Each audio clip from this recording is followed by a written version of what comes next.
Welcome to a special edition of Crawford County Outdoors. I'm Duane Kohler, and I'm joined today by Cy Van Cy. Cy, welcome back. It's been a while since we've been together here for Crawford County Outdoors. But this is the viewer video show, and you helped out a lot this year, so we got a bunch of stuff to talk about. But first, let me show one thing here. Folks do ask me, so well, how do you get video? You know, I got something new this year, and boy, has it been cool. It really has helped an awful lot. It's just regular sunglasses, and it has a built-in camera. I don't know if you can see that, but the camera's right here between the lenses, and there's one button you push. You push this button, and a little light starts blinking here, and it'll make a tone. Did I charge the battery? I did charge the battery. Can you see the little blue light there blinking? And it records HD. It records great video. It's really been something that's been fun to have as a way to get some good video out doing things fun for the show. So we had a whole bunch of things that we used this, and other people submitted video also this year. So and it makes another tone whenever you turn it off, and then the little blue light goes away. All right. It's like something the Terminator would use. Yeah, there you go. Yeah. Okay, that's my new nickname, the Terminator. Okay. So if you're looking for a way to get some good outdoor video, try that, because then the GoPro cameras, those all work great. Sometimes you have to come up with a way to hang it on your hat or on your, on your clothing or something like that, or you have to hold it, and it kind of gets in the way. I see people walking around at the beach holding it on a stick, getting like a selfie kind of a picture. It's a chest mount, the head mount. This is handy. It's that does look handy. It's seeing what you're seeing, a lot of time. So I had this on, and I went out to my brother's place at Colorado Lake for 4th of July, and he has a jet ski, so I put those on and went zipping around the lake with those on, and really pretty cool, pretty cool time there riding on a jet ski, and you forget the camera's running, and that was a blast. So I went after that. I went on a kayak ride, and again, you see things a little bit slower, a little more detail, when you're paddling around on a kayak. And then they had the sporting clays was going on that. They happened to be on Tuesday this year, so I went out for a trip to the sporting clays at the Colorado Lake Sportsman's Club. So we always appreciate all of our local sportsman's clubs. The Black Ash Sportsman's Club hosted us this year for the Wild Games, which was great. We had a lot of fun out there. So get out to your local sportsman's club. That's important. So I also took the video glasses when I went on vacation this year. Went out to Lake Michigan and climbed a dune at Warren Dune State Park. That was a blast. It's like you climb up and it takes you 20 minutes or 15 minutes or whatever, climb up this dune, and then you run down the dune, and it takes about 1 minute to run down, So that was something that when we were going out there, several people said, "Oh, you're going to the dunes." I said, "What are you talking about, going to the dunes?" And so did go to the dunes and did make the climb up there, and had a lot of fun with that. So, okay. So I think our folks have met Butch here on the show before, and made it a point to get Butch out early. Now he's still kind of small, and made it a point to get Butch out before pheasant season so he could kind of get used to, and he could go with his papa Crash, and get a chance to get his feet wet out there. So I was out one day about maybe a week or a week and a half before the pheasant season started. I went out to Woodcock Lake, and Butch and Crash were having a great time running around, and Crash was really working. I could tell from his body language that he was going to be on a pheasant any second. And Butch followed him right over, and up went a hen pheasant. And I'm yelling, "Butch, did you see that?" And no sooner did I say that than up goes a rooster right next to Butch. And so that was pretty exciting. Probably more for me than for the dog, but great work for the young dog to be out there and actually get a chance to smell a real pheasant, be out there. Not more than a week later, I took him out one, and this was just a couple days before the youth pheasant hunting season started, and so birds had been stalked, and again, we went back to Woodcock Lake, and we're kind of hiking down around the end of the lake, where the lake ends and where the creek starts, on the Blooming Valley end of Woodcock Lake. And that's all game lens in there, and didn't realize at the time, but apparently the stalking had just happened. And as I'm walking down along the edge of the brush, and the creek was on one side, the lake was in front of me, and the brush was to my right. And I'm walking along, and I see Crash working again, and here goes a couple pheasants. And I say, "Hey, Butch, come on over here," because they didn't go very far. They only went just a relatively short distance. And I'm calling Butch over, and no sooner does Butch get over there than those two flushed, and then another one, and then 3, and then 4, and then 5, and I kind of lost count. I think it ended up being like a dozen pheasants, all flushed, just in the matter of 5 or 6 were in the air all at the same time, and so folks have to see that. That was something that's I was sharing that video with someone one time, and I said, "What are you going to show me pictures of Bigfoot? Ha ha ha!" But then when you show the video, it's like, "Wow, I've never seen anything like that." Yeah. It was almost like a firework going off. The bird was going here, one was going there, one went straight up, and so that was a blast. So pheasant season was a great time. Now, you and I in the past have gone out with the camera and taken the kids around. The youth pheasant hunt, yeah. So the Black Ash Sportsman's Club, they hosted the youth pheasant hunt this year. And Crash, and he's always great with that, but this year the kids did really well. Had 3 kids that were along with me, and Crash was a dog guide. Yeah. And this year the kids got 4 birds. So I think that might be a record. I don't know. It's been several times we've tried that.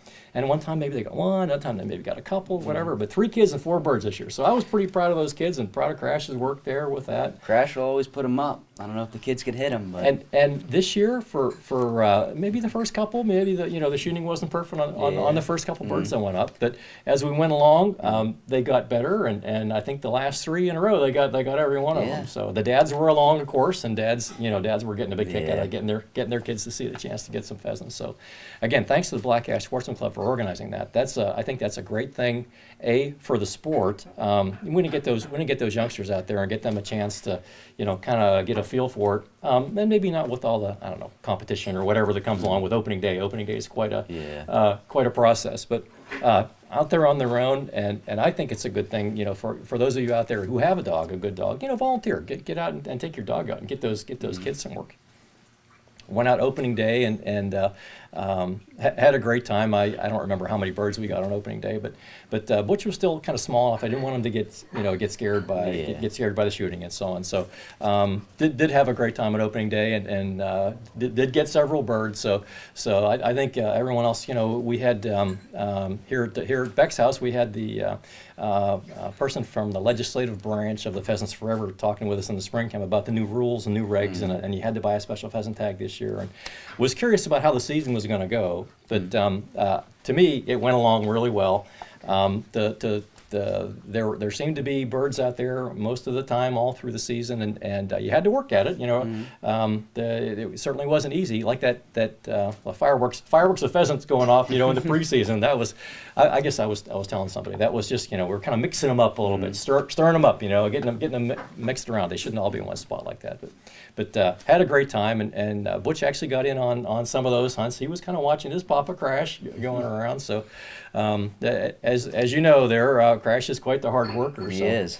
What I really wanted to talk with you about was you and I tried an adventure trip here this year. So we went rafting. We went to Ohio Pile, whitewater rafting. So when we first arrived there, had initially thought about maybe going out west, and trying a trip like out to Colorado River or something like that. And schedules, didn't all come together, but we worked out a day in early August of this year when you and I and we got Kayla Waltman. Kayla was able to join us that day. We could all get together, and Ohio Pile was kind of halfway. She's at grad school in Richmond now, and so she was able to get there. And thank you for driving. You were the designated driver that day. And Silverado. Yeah, it was about 2.5, 3 hours, something, 2 hours and 45 minutes, something like that. Yeah. But it's right for those who haven't done that before. It's kind of right where Pennsylvania, Maryland, and West Virginia all come together right there, at that little corner. But Ohio Pile is a beautiful place. Now we tried to have an interview with Kayla out there that day, and unfortunately, the water was like we were right by the waterfall there, and which was unbelievably gorgeous, beautiful spot. But you couldn't hear us talking, so okay, but thank you, Kayla, for helping out that day, and sorry that our interview didn't work out with the sound from the waterfall. But I enjoyed the talk from our guide there to kick things off there. Yeah.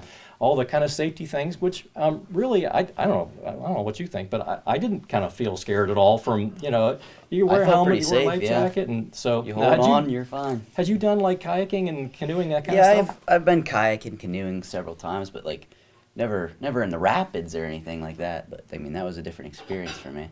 So the safety talk kind of kicks it off, and you hear all the particular things and all the bad things that can happen. But really, now we were there in August. I guess if you're there right whenever the snow's just melted, the river's higher and it's doing different things and whatever. Yeah. So one area that's a rapid when we were there isn't a rapid at all because the water's a lot higher. And so anytime you go, there's a lot of variation. But he said that the trip that we took, I mean, there's some points that the river's so high that it takes how long do you think it took us? Like 3 hours or so? Something like that. Yeah. He said it would be like 45 minutes or shorter at some point. Blowing down there with that much more water coming down in say May or June or whatever, just after all the snow's melting, a lot of spring storms and all that kind of stuff.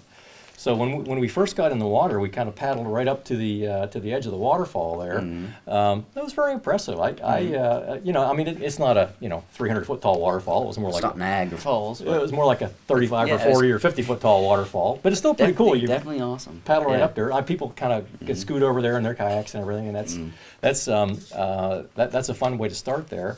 And then you get down past that first rapids, and now you held a camera in your hand, and I wore one. We got Kayla to wear one, and so we got pictures from a bunch of different angles of that. But going down through there, I would encourage folks to give that a try. That was, it's not an expensive thing. It's not too far away. It's terrifying. It's a great day. It's more. I mean, adrenaline rush. We're like laughing and having a good time after you get through that rapid and everybody gets splashed. And it's like it wasn't like you felt like you were going to get your head bashed in on a rock or whatever.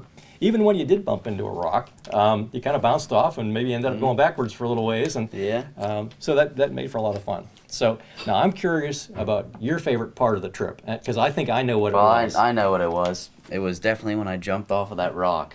So one of the guides climbed up there with you, and one of the other people, and you climbed up on the rock. I wasn't going to do it, but Duane talked me into it. He said we had to do it for the show, so we took we one had for to the get team. the drama. We had to get the drama for the show there, yeah. So what was that like from the perspective of the actual jumper? I mean, it wasn't like paratrooping or anything like that.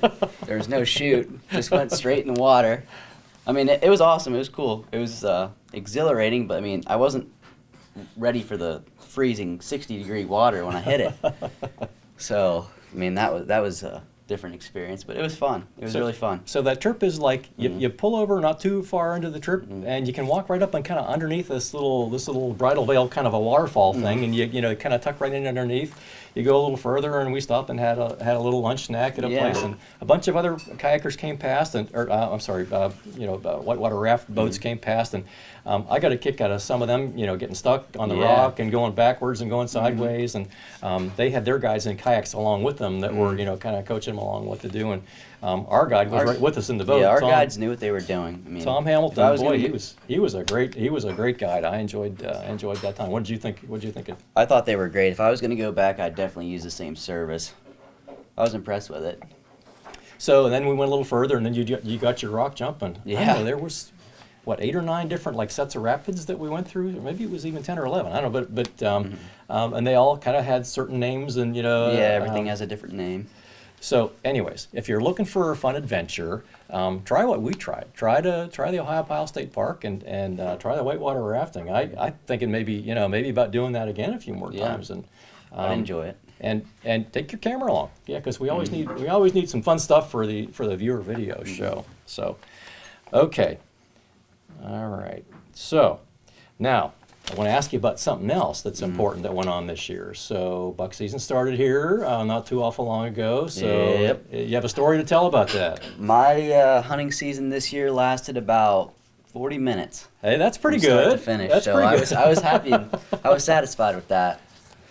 But my dad, he has an enclosed stand with a wood stove in it, and I mean, it's really nice on the inside. So I mean, we're not hunting like you guys. It's a tree freezing. I mean, we're in 75, 80-degree heat. You're in deluxe spot. Okay, we have a TV in it, but we went down and spent the night before and got up early the next morning, and we saw like 2 or 3 deer, and then I saw a buck coming, and I could tell, like you've seen the picture, that one side's weird. It looked like a caribou or something coming through the woods. I was startled by it, but I said, that buck's definitely legal, and I waited till it got to a shooting lane, and I took the shot. Like, I thought it would be the last chance I had, and I was nervous. I was fairly confident, but not great. But I mean, we went up, and it was in a really thick patch of multiflora rose, and we looked and we looked. We couldn't find hair or blood or anything. I mean, this was a thick area, and I finally found a little patch of hair, and we continued to look, and then all of a sudden, I found the blood trail, and we came up on the deer, and it was 50 yards from where I originally went. I mean, that's just shows you what Pennsylvania woods is like in the multiflora rose, and I mean, it's crazy. But yeah, I was happy when I got up to it. I mean, it's a So what's that feeling like when you get your hands on that thing for the first time there? Well, I mean, I was happy. I mean, I was a little nervous for a while, thought we weren't going to find it, but then when I got up there, I mean, it was a great feeling. especially being that early in the morning. I mean, you don't have to stress for the rest of the year to get a deer. I mean, you just take it easy for the rest of the year and happy. So now, what are you going to do with the head? What's going to happen with that? Well, I've already got it European mounted. Okay. So it's not going to be a full mount with all the hair and stuff no, on there. It's going to be not just doing the the skull. full mount. I like the European mount look. Okay. All right. So describe it for a sec. Now, the pictures I saw, it looked like it kind of like sort of stuck out on one side and had like a normal curl to a rack on the other side. That's it's an pretty interesting looking deer, and it had a little injury on the one side of it, the opposite side of the goofy looking point. I've heard that before. That like if they do have a bad leg or they something. I mean, it wasn't terrible, but I mean, there was definitely an injury there. I don't know if it was hit with an arrow, or I don't think it was, because it wouldn't have grew like that from that. But I don't know. There was an injury, and it grew funny, and I don't know, interesting deer to get. So let me ask you about your stepsister on the same day. Tell her story if you would. Oh, I don't know that story. I know that she got a what was it? I think it was a 6-point. Okay. I received the pictures while I was still out in the stand. So how about that?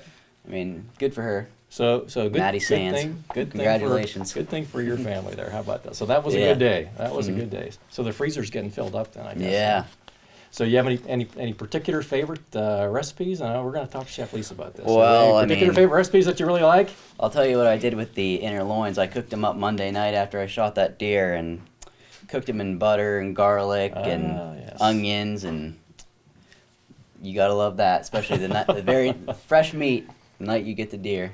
So the ones on the inside, not the backstrap. Yeah, not the backstrap, the inner loins. Yeah. Tenderloins.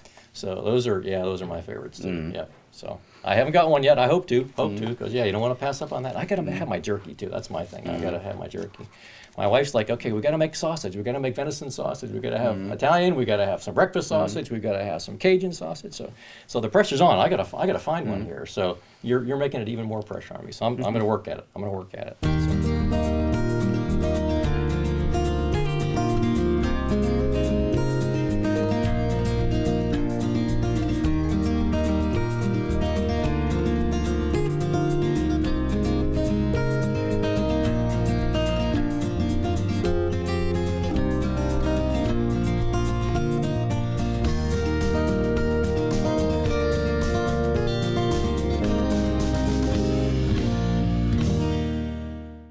Joining us now, Jay Parker. Jay, welcome back. We talked a few years ago about a neat hunt you had in Canada here, but so I want to talk about hunting in a second. But let me ask you first about the Bass Classic. You've been a participant in that now for a while. How'd that all go? How'd it go this year? We got into them early. We were one short of our limit, but they had come out, and a lot of the weeds where we had been fishing, they had cut with the weed cutter out there. So a lot of the areas that we had hoped to capture some of the bass in, we were catching muskie in instead of bass. I was just going to ask you about that. We got cameras out there. We got pictures of guys catching muskie and walleye and everything. And the bass was, I guess this wasn't like the biggest, record-breaking year or whatever, but it was, that's a blast though. That's fun to be out there, I'm sure. Well, they broke the record for the pounds of bass, so it was productive for some. Well, congratulations for your previous champ there in the Bass Classic. So talk about hunting season this year. What was you got a great story here. Yeah, so we went out to Colorado, down by Pagosa Springs, Durango, if anybody knows that, near the New Mexico border. We arrived there on Sunday, and we were hunting by Monday, and Dr. Mitchell, he shot a 5x5 the first evening. An elk. Okay. And then on Wednesday in the morning, we went up. We were looking for him. We found a herd. And Wednesday evening, we came in, and they just came out bugling and screaming, and I got a 6x6 elk. So what's that like when you get your hands on that for the first time? Well, it's my fourth elk hunt, and when they say the majority of people you don't always get it, and that's what's happened so far. But this was my first elk, and it was a good feeling to put my hands on it. Now, you going to have a spot on the wall for that one? Just the antlers. Okay. My ceilings aren't high enough to accommodate a full head, so... We gonna try that again sometime, or? I hope so. It's it's not a cheap date to go out and do, but the meat is excellent, and it's the scenery is just beautiful, and I'll send you some of the pictures of those. That's one of the things on my bucket list. I'd like to give that a try sometime. That's it. So looking forward to that. Okay, we have another hunting story. So John Kolak, who's been with us also on our viewer video version of Crawford County Outdoors, he's moved to Virginia, working on getting set up for school down there. And this year he's both a resident of Virginia and Pennsylvania, so he has a Pennsylvania license, Virginia license. So he came up for pheasant season, and we were out stomping around at the game lands, and he tripped, and he picked up this huge antler shed. So it's like, well, then we started getting pheasants. So it turned out to be, kind of a weird day. We didn't find anything for the first 3 hours, and then all of a sudden we got that big antler shed and a bunch of pheasants. So that was kind of fun. He sent me a video when he was deer hunting in Virginia. A bear ran right past him, and I guess Virginia, I guess, are flip-flop. The rifle season for deer is first, then the bears after. And I got some pictures from him this past weekend of harvesting that bear. And then, of course, he had a two-mile drag, partly uphill, and so that's no fun. But congratulations, John, on your successful hunt. And he was all excited about this bear. I'd heard from him by text in the meantime, and then he harvested the bear a couple days later. So good for you, John. So, okay, Jay, thanks. Thanks for the story. You.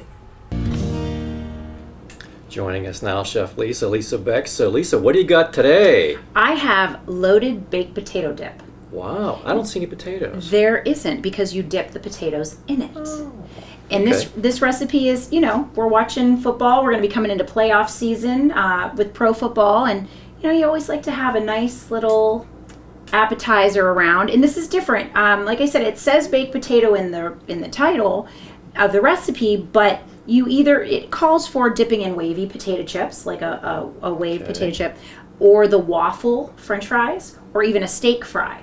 Now, I didn't do fries today because it would be something else to put in the oven, and it would take a little bit longer. So I brought the wavy potato chips. So we'll make it, and we'll taste, of course, at the end. I see some bacon, so I'm very interested already.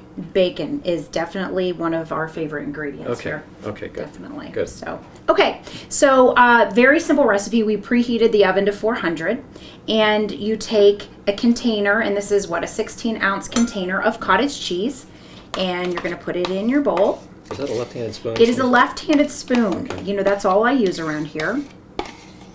And then we're going to use a 16-ounce container of sour cream. Put that in there as well. Is there, do you have to pick it off the left-hand side of the shelf when you're at the store? That's the only place they have them. Okay. We're turning this into a left-handed world as far as I'm concerned. So there's a lot of cows involved in this recipe, aren't there? A lot of dairy, yes. Yeah. Mm-hmm. Okay, we'll set that in there. And then what I did was I cooked up a pound of bacon, but I set about 1/4 cup aside, and we're going to put the larger amount in here. Wow. Okay. So some on the inside and some on the outside. That's right. Okay. We're also going to add about 1/4 to 1/2 teaspoon of pepper, and about 1/2 teaspoon of garlic pepper, or no. Garlic powder. Okay, yes. All right. Okay. I also have chopped up some chives. I'm going to reserve a little bit for the top and the end, but I'm going to put a good tablespoon in there. So you're letting all those secrets out here, Lisa. I'm letting all the secrets out. Okay. That's right. And we're going to add a little under 2 cups of cheddar. I'm going to save just a little bit for the top. Okay. Okay. Mm-hmm. So you can go ahead, Duane, and mix that up. My bet, I am struggling with my right hand. You are. We're going to That's all right. I'll allow it today. mess up the universe or anything. Nope, I think you'll be okay. It will still taste the same. Okay, good. That's what matters, right? That's what matters. This sounds like a good one. That smells good. It's I got can already bacon. smell it. It's got bacon. It's got cheese, chives. I mean, you could even top your baked potato with this. Now that thinking about it. Yeah. But in the end, it's a dip, and you would dip in some sort of potato. Okay. So it looks good. So what we're going to do is we're going to transfer it to a baking dish. We're going to pop it in the oven for about 30 minutes at 400. Then when it comes out, I'm going to put a little topping on the top to make it look pretty. So I will take that left-handed spoon that you have been using. I was using incorrectly. Yeah, that's okay. We'll let it go this time. Boy, that is really well mixed, isn't it? You did a great job, Duane. Okay. Good job. So if this is good after we're tasting it, I'm going to take some of the credit. You can, yeah. Okay. We'll give you some. We'll give you some credit there, Duane. Okay. So, we're going to put this in the oven. Come back and, You're going to they'll sprinkle all your special sprinkle stuff on. our special stuff on, and who knows, maybe some people will appear for the It taste seems testing. to happen. It does. Okay. Right? Well, Lisa, that smells amazing. Wow. So are there any last little steps you have to We go? do. Yes, we Hey, saved. welcome to our taste Oh, testers, Gavin. There you Good go. to see you. Yeah. Cy, Cammie. Okay. So we're going to add that leftover cheese just to the top. And this is pretty hot, so, it'll start to melt a little bit. But this is the pretty part, I'm going to take about 1/4 of a cup of bacon that I saved and just kind of throw it on top. So all that stuff's already in there, but you're just kind of like letting us know that there's, See how pretty? extra just Yes. for kind of decoration purposes. See how pretty that is? It's going to taste good too. It's, not only looks good, it tastes good. And like I said, you could dip a waffle French fry in this or a steak fry, but I chose to use a wavy potato chip. Okay. So I'm going to scoop a little bit out for everybody, and we will taste test this. So Hey, while she's doing that, Cy, you went on another adventure this year, didn't you? We didn't I talk did. about that before. What was that? I hiked about 360 or 70 miles of the Appalachian Trail Wow. during June and July. Wow. What was that like? It was interesting. I mean, I really enjoyed it. I've been wanting to do it for a long time. Well, I've been wanting to do it since I was a little kid. I mean, I had an opportunity to take a little over a month off, and I went for it. Now, what part of the trail did you hike on? I hiked from Georgia to just about the Virginia border. Wow. Wow. Now compare that to Pennsylvania. What's it like? I mean, there's part of the trail that goes through Pennsylvania, but it's nothing like the Tennessee, North Carolina, like real Appalachian, like mountains. I mean, it's something you should experience, like for yourself. I enjoyed it. I mean, it's definitely. Did you get worn out up and down and all the all the hard part? It was rough. At first, we were doing like 6 to 8 miles a day, but by the time we were done, we were getting like 16, 17. So Wow. Wow. Now, did you get potato and bacon and cheese dip? No, I on that definitely trip? didn't. No, you got to get that here at our house. So he's really getting something here now, Lisa, that he missed out on that. That's How about right. that? Okay, are we ready? I know I am. I am too. Let's try it. Yeah. It's a great tailgating dish. Oh wow. You top your baked potato with that too. How about that? Baked potato dip. No potatoes in it, but you dip your potato in it. What do you think, Cammie? Very good. Oh my goodness. Do we need to have this at the Wild Games? Absolutely. Okay. I'll make it. Future plans. I will make it. Definitely, or your upcoming football get together. It's a keeper. Another keeper. We're good at that here. Okay, so remember, get your camera out. We always are looking for video for our viewer video show, so we appreciate all the help we've had this year. Thank you, Lisa, for the great recipe. Oh, you're Thanks, welcome. guys, for all your help. And thanks to the folks at home for joining us on Crawford County Outdoors. We'll talk to you next time.